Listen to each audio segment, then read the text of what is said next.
हिंदुस्तान का स्वर्ग कहे जाने वाला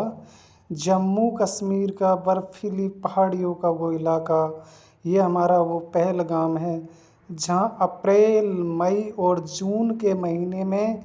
देसी और विदेशी पर्यटक अपने परिवार के साथ अपनी छुट्टियां बिताने के लिए इन बर्फीली पहाड़ियों में खींचे चले आते हैं। यहाँ गर्मियों के दिनों में बहुत ही ठंडा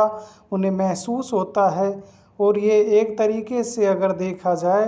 तो देसी और विदेशी सैलानियों के लिए हिंदुस्तान का एक प्यारा सा स्वर्ग ये पहाड़ियों पे उगी हुई हरी घासें, हरी घास की चादर ओढ़ी हुई ये जम्मू कश्मीर के पहलगाम की ये पहाड़ियाँ जो हर किसी का मन मोह लेती है। बाहर से आया हुआ पर्यटक यहाँ के इन बगीचों को, यहाँ के इन पार्कों को और यहाँ के जो झरने बहते हैं, जो बर्फ़ के जो झरने बहते हैं, जो पहाड़ों से निकलते हैं, उन्हें देख कर के जो देश और विदेश का जो सैलानी पर्यटक आते हैं वो यहीं के होकर के रह जाते हैं। इसीलिए तो इसे हिंदुस्तान का धरती का स्वर्ग कहा जाता है। लेकिन कुछ ही दिनों पहले कुछ नापाक आतंकियों ने इस हमारे खूबसूरत सी इस जगह को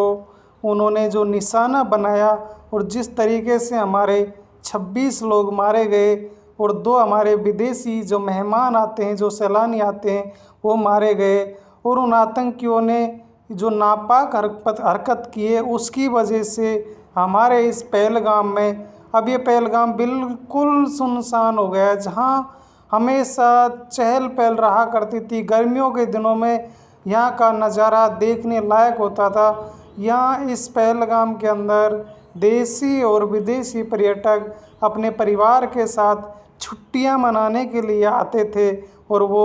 यहीं के होकर रह जाते थे। लेकिन कुछ नापाक इरादों के उन आतंकियों ने यहाँ पर एक ऐसा माहौल पैदा किया कि हमारे हिंदुस्तान के खूबसूरत से स्वर्ग को जिस तरीके से नरक बनाया है और जिस तरीके की उन्होंने हरकत की है उसकी जितनी निंदा की जाए वो कम है। आप ज़रूर देखिएगा एक बार इस पहलगाम का जो इलाका है, जो एक खूबसूरत सी पहाड़ियों के बीच में जो एक सुंदर सा पार्क का नज़ारा आपको दिखाई दे रहा है, ये घूमने फिरने के लिए बहुत अच्छी